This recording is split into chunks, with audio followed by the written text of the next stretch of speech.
నమస్కారం, మాగల్ఫ్ న్యూస్ కి స్వాగతం. ప్రతిరోజు 6 దేశాల తాజా వార్తలు మీకు అందించబడుతున్నాయి.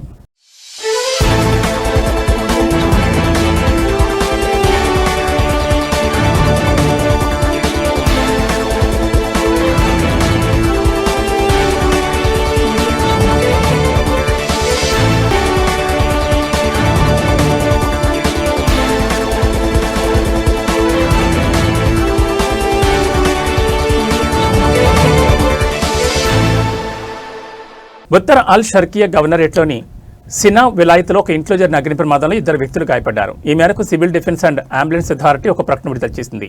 ఉత్తర షర్కియా గవర్నరేట్లోని సివిల్ డిఫెన్స్ అండ్ అంబులెన్స్ యూనిట్కు చెందిన అగ్నిమాపక సిబ్బంది సినా విలాయత్లో జరిగిన ఓ ఇంటి అగ్ని ప్రమాదానికి సంబంధించిన సమాచారం అందగానే వేగంగా స్పందించారని తెలిపింది. ఈ ఘటనలో గాయపడిన 2 వ్యక్తులకు అత్యవసర చికిత్స అందించి మెరుగైన చికిత్స కోసం ఆసుపత్రికి తరలించినట్లు పేర్కొంది.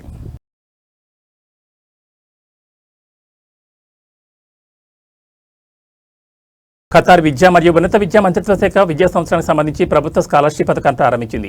ఈ కొత్త స్కాలర్షిప్ పథకం సమాజంలోని అన్ని వర్గాల్లో ప్రతిభ గల వారిని ప్రోత్సహించనుంది. దివ్యాంగులైన విద్యార్థుల కోసం ప్రత్యేక స్కాలర్షిప్ పథకాన్ని అమలు చేయనున్నట్లు తెలిపింది. దీంతో వారు ప్రత్యేక అంతర్జాతీయ విశ్వవిద్యాలయాల్లో చేరడానికి వీలు కలుగుతున్నారు. ఇంకా న్యూక్లియర్ ఇంజనీరింగ్ మరియు క్లినికల్ సైకాలజీ వంటి ప్రాధాన్యత రంగాలను చేర్చడంతో పాటు హ్యూమానిటీస్ ట్రాక్ విద్యార్థులు శాస్త్రీయ విభాగాల్లోకి మారడానికి వీలు కల్పించే ఒక బ్రిడ్జింగ్ కార్యక్రమాన్ని కూడా ప్రవేశపెట్టింది. ప్రభుత్వ స్కాలర్షిప్ ప్లాట్ఫామ్ ద్వారా స్కాలర్షిప్లు ఎడ్యుకేషన్ సిటీ, యూనివర్సిటీ మరియు ప్రైవేట్ యూనివర్సిటీల కోసం ఉద్దేశించిన మొదటి దశ జూలై 1 నుండి ఆగస్టు 15 వరకు కొనసాగుతుందని ప్రకటించింది. ఇక ఖతార్ యూనివర్సిటీ మరియు ఇతర ప్రభుత్వ యూనివర్సిటీల కోసం కేటాయించిన 2వ దశ నవంబర్ 15 నుంచి డిసెంబర్ 30 వరకు జరుగుతుంది. ప్రవేశాలు మెరిట్ మరియు అకాడమిక్ ప్రతిభ ఆధారంగా ఉంటాయని ఎంఓఈహెచ్సి వ్యవహారాల సహాయ అండర్ సెక్రటరీ డాక్టర్ హరేబ్ అల్ జుబ్రీ వెల్లడించారు. అదేవిధంగా వరుసగా 2వ సంవత్సరం కూడా ప్రైవేట్ రంగ స్కాలర్షిప్ మార్గాన్ని ప్రారంభించడం అనేది ప్రైవేట్ రంగంలో జాతీయ ప్రతిభలో పెట్టుబడి పెట్టడంలో ఒక ముఖ్యమైన ముందడుగు అని కార్మిక మంత్రిత్వ శాఖలోని ప్రైవేట్ రంగంలో జాతీయ కార్మిక శక్తి వ్యవహారాల సహాయ అండర్ సెక్రటరీ అయిన ఖమీస్ మహమ్మద్ అల్ నుయాయిమీ పేర్కొన్నారు.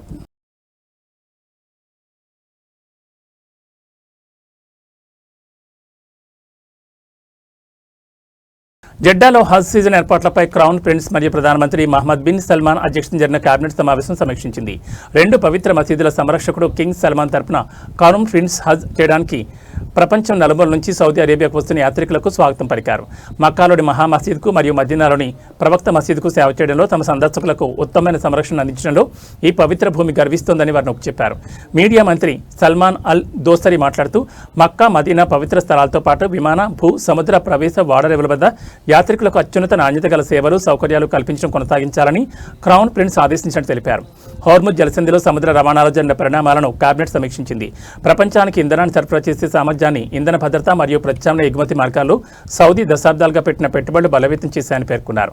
2024తో పోలిస్తే 2025లో 15% వార్షిక వృద్ధి రేటును సాధించిన చమురు ఇతర ఎగుమతుల చారిత్రాత్మక పనితీరును కేబినెట్ ప్రశంసించిందని అల్ దోసరి పేర్కొన్నారు. ఈ మైలురాయి ఎగుమతులను అభివృద్ధి చేయడం, రాజ్యం యొక్క ఎగుమతి ఆధారాన్ని విస్తరించడం మరియు ప్రపంచంలో అత్యంత వేగంగా అభివృద్ధి చెందుతున్న ఆర్థిక వ్యవస్థలలో దాని స్థానాన్ని బలోపేతం చేయడం లక్ష్యంగా పెట్టుకున్న జాతీయ ప్రయత్నాల విజయాన్ని ప్రతిబింబిస్తుంది. అంతర్జాతీయ టెలికమ్యూనికేషన్ యూనియన్ జారీ చేసిన డిజిటల్ సంసిద్ధత ఫ్రేమ్వర్క్లో రాజ్యం ప్రపంచవ్యాప్తంగా మొదటి స్థానాన్ని సాధించడాన్ని, డిజిటల్ ఆర్థిక వ్యవస్థ మరియు కృత్రిమ మేధస్సు కోసం సౌదీ అరేబియా ఒక ప్రముఖ అంతర్జాతీయ కేంద్రంగా, అలాగే సుసంపన్నమైన మరియు సుస్థిరమైన భవిష్యత్తు వైపు వేగవంతమైన పురోగతితో మద్దతు పొందిన పెట్టుబడి మరియు ఆవిష్కరణలకు ఆకర్షణీయమైన గమ్యస్థానంగా దాని హోదాకు ధృవీకరణగా కేబినెట్ పరిగణించింది. ఈ సందర్భంగా భౌతిక భద్రత మరియు రక్షణ కోసం జాతీయ ఫ్రేమ్వర్క్ను, చమురు ఆదాయాల అభివృద్ధి కేంద్రం నిబంధనలను కేబినెట్ ఆమోదించింది. దౌత్య, ప్రత్యేక లేదా సేవా పాస్పోర్ట్లు కలిగిన వారికి పరస్పర వీసా మినహాయింపై సౌదీ అరేబియా మరియు చైనా ప్రభుత్వాల మధ్య కుదిరిన ఒప్పందాన్ని కేబినెట్ ఆమోదించింది.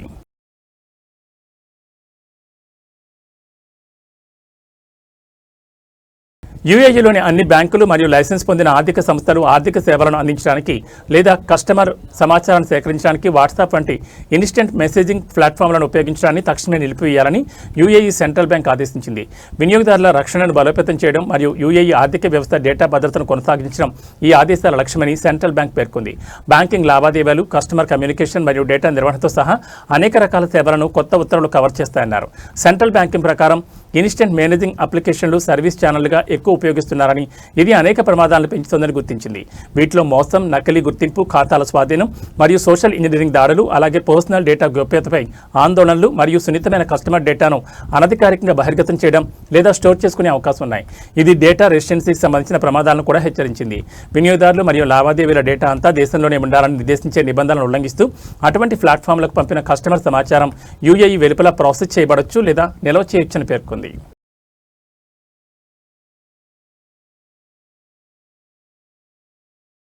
ప్రాంతీయ పరిణామాల నేపథ్యంలో స్థానిక భద్రతా సంసిద్ధత మరియు ప్రజా భద్రతపై అహ్మద్ అబ్దుల్లా అల్ అహ్మద్ అల్ సభా అధ్యక్షతన జరిగిన కువైట్ కేబినెట్ సమీక్షించింది. ఈ సందర్భంగా శకలాలు మరియు పేలని పదార్థాలను నిర్మూలించడానికి సైన్యం, ఇంజనీరింగ్ బృందాలు నిర్వహిస్తున్న కార్యకలాపాలతో సహా ప్రస్తుత సైనిక మరియు భద్రతా తాజా సమాచారంపై రక్షణ మంత్రి కేబినెట్కు వివరించారు. ప్రస్తుత పరిస్థితుల్లో పౌరులు మరియు నివాసులను రక్షించడానికి, నిత్యావసర సేవల లభ్యతను నిర్ధారించడానికి మరియు ఉన్నత స్థాయి సంసిద్ధతను కొనసాగించడానికి ప్రభుత్వ సంస్థలు తీసుకున్న చర్యలను కూడా మంత్రులు సమీక్షించారు. సమాచారం కోసం అధికారిక వనరులపై ఆధారపడాలని కోరారు. పుకార్లు లేదా ధృవీకరించని వార్తలను వ్యాప్తి చేయొద్దని హెచ్చరించింది. ఇలాంటి చర్యలు ప్రజల్లో గందరగోళాన్ని సృష్టించి ప్రజల విశ్వాసాన్ని దెబ్బతీస్తాయని పేర్కొంది. తప్పుడు సమాచారానికి సంబంధించిన చట్టాలను ఉల్లంఘించే వారిపై చట్టపరమైన చర్యలు తీసుకుంటామని అధికారులు హెచ్చరించారు. బహ్రెయిన్లో దాదాపు ప్రాణాంతకంగా మారిన తీవ్రమైన మూర్ఛవ్యాధితో బాధపడుతున్న 35 ఏళ్ల మహిళ ప్రాణాలను ఆమె చిన్న కుమార్తె కాపాడింది. అధికారుల కథనం ప్రకారం 999 హాట్ లైన్ ద్వారా వచ్చిన ఒక అత్యవసర కాల్కు ఆపరేషన్స్ డైరెక్టరేట్, నేషనల్ అంబులెన్స్ మరియు అంతర్గత వ్యవహారాల మంత్రిత్వ శాఖ సమన్వయంతో స్పందించింది. ఆపరేటర్లు తిరిగి కాల్ చేయడానికి ప్రయత్నించినప్పుడు కాల్ చేసింది 6 ఏళ్ల చిన్నారి అని వారు గుర్తించారు. కొద్దిసేపటికే లైన్ డిస్కనెక్ట్ అవడంతో పరిస్థితిని ధృవీకరించడానికి తక్షణ అత్యవసర చర్యలు చేపట్టారు.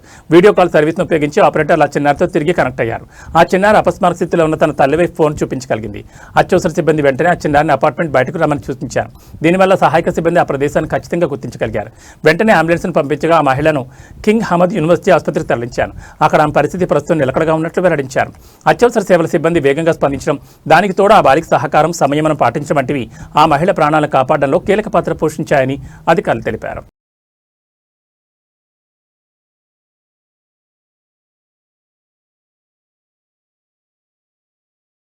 ఇవి మా గల్ఫ్ న్యూస్ విశేషాలు. మరో బులెటిన్లో మళ్ళీ కలుసుకుందాం. నమస్కారం.